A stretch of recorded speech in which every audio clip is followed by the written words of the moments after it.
PUBG review. PlayerUnknown's Battlegrounds is imperfectly perfect. Making a masterpiece is a messy business. I need rings, Super Bowl size. I need a fine dime with some Super Bowl thighs. You say you the truth, that's a Super Bowl lie. I flex on a nigga like a super swole guy. You come into the squad and you super gon' die. I make it look easy and I super don't try. It's funny, everybody always looking up to me, but I've always been a super short guy. Bye. What's up, guys? This is JWags412 and we are back here. I said I was going to talk about PUBG again, but this made me, I had to after I heard about this. A video popped up from Ryan the Professional, which is a guy I'm subscribed to, where he's talking about PUBG gets a 10 out of 10 score from Polygon. Now, we all know who Polygon is. They've been around forever. They are a major gaming news outlet. They also do reviews similar like IGN and things like that. Now, a lot of these sites have lost their credibility with most gamers a long time ago. So, this isn't a place where I got my information regardless. But the fact that they can say this, they can put something like this out there to gamers, holy fuck. So let me show you guys what I'm talking about here. There it is. A 10 out of 10 score for PUBG. What in the fuck are you talking about? A 10 out of 10. A 10 out of 10. That is reserved for games that are epic, legendary, games that are going to stand up. They're gonna live through the test of time. Something that you're gonna look back on and say, "Oh, remember that game?" A 10 out of 10 for PUBG. And like I said, they had no credibility with me anyway. But a lot of people do watch these guys. That's why they're around. They do read these guys' articles. They have a big impact in gaming. But let me show you how fucking dumb they are and how discreditable they are. And they prove it themselves on this very page right here. PUBG gets a 10 out of 10. You got Xenoblade Chronicles 2, 7.5. Have not played it. I know it has a big following on Nintendo Switch. I heard there was a couple of performance issues with the game, but it ran pretty good regardlessly. 1080p, 60, whatever else. Or a big, huge open RPG world. Lego Marvel Superheroes 2 review, 6. I didn't play, I don't know. Star Wars Battlefront 2 review, 7. I imagine it has a lot to do with the microtransactions and pay-to-win aspect, because besides that, the game is pretty fucking good as far as the gameplay goes and the visuals and everything else.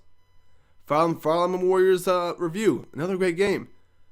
Need for Speed Payback 6.5. Now, Need for Speed Payback 6.5. Now, yes, that's an EA game. It has a lot of microtransactions in it, but it runs pretty fucking good, and the gameplay is fun, and it looks fantastic. 6.5. Now, here's a big one. Call of Duty World War II review. It's the first-person shooter with a lot of maps, a lot of weapons, a lot of different game modes. You got Zombies mode pack in there. There's a lot for your money. Now, Call of Duty has wearing off on me for a long time now. But this game definitely deserves to have a better score than PlayerUnknown's Battlegrounds. There's no depth to PlayerUnknown's Battlegrounds. There's a lot of shit you can do in this game. In Call of Duty. 7 out of 10. Horizon Zero Dawn. The Frozen Wilds expansion. It's a DLC for Horizon Zero Dawn. They gave that a fucking 8.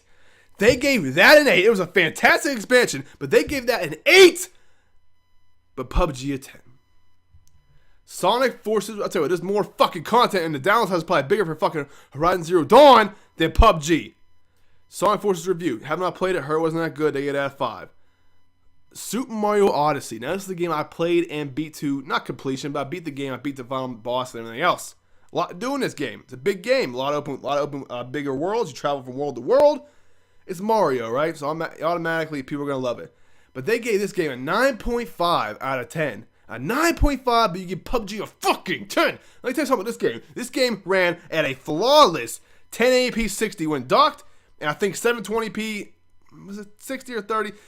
That shit ran better docked on portable mode than PUBG runs on a fucking Xbox One X, okay? Now, just because the game runs good, does that mean it's a 10 out of 10, 10 out of 10 contender? No, but there's certain standards that must be met for a game to be considered for a 10 out of 10. If your game isn't optimized correctly, and your game isn't functioning correctly, and it's dropping frames left and right, and you got popping, if your game is not performing to a certain standard on a technical level, then it cannot be a 10 out of 10. It's impossible. It can't be. No matter how fun the gameplay is. It cannot be a 10 out of 10. There are certain check marks you must meet for a fucking perfect score. Wolfenstein 2, another great, fantastic game. A 9 out of 10. Now I agree with that. I agree it's a 9 out of 10. That's a good score for this game. But they're killing themselves and they're shooting themselves in the foot. Assassin's Creed, another game. I'm kind of sick of Assassin's Creed myself. I'm over the series, but that doesn't take away that this game here, Assassin's Creed Origins, was a fantastic game that ran great, looked great, had good gameplay, everything else. Huge open world, huge. A lot of shit to do. 8.5 out of 10. Now, if you go on the list here, Evil Within 2, another game I beat. Fantastic game. One of the best horror games in my recent memory besides maybe Resident Evil 7. Fantastic game. Looked great, played great, good bosses. Everything about this game was almost fantastic. 9 out of 10. Now, I agree with that score, but here's the thing here. Every other game on this list, South Park: The Fractured But Whole, fucking 7. Fuck you. Every other game on this list is below PUBG. Cuphead, 8.5. Forza 7, 8.5. So you're telling me PUBG is better than fucking Cuphead as far as on a technical level and new game and everything else? Forza 7? Come on, man. Every other game on this fucking list is under a 10. Every other one. Games that deserve a 10 out of 10, much more than this guy. Like I said, I don't think any of the games on this list deserve a 10 out of 10, but that's because a 10 out of 10 is a big fucking feat. That is something that's reserved for greatness. For games you're going to look back 20 years from now and go, oh yeah, that game was the shit. And it will stand the test of time. No. 10 out of 10, unacceptable. No fucking way. And I know any person who's true to themselves or real to themselves, I don't care if you're the biggest PUBG fan. You can have collectibles, whatever the fuck for PUBG. You could have spent how much money on this game. Whatever the biggest fan of PUBG would ever, you know. You cannot, that person themselves know that this game does not deserve a 10 out of 10. It doesn't. It doesn't. I can give a fuck about Polygon, but the fact that they could put this out there and actually publish this for people to read and people to see is absurd. And it's weird because it seems like nobody's really calling them out on it. This game is not a 10 out of 10 game, guys. It's not. It is not. I don't care how popular it is. I don't care how fun it is. It is not performing on a technical level that it should to be a 10 out of 10 game. Like I said, check marks. You have to meet multiple expectations for shit to be considered a 10 out of 10. Fuck out of here. Anyway, guys, that's it for me this time.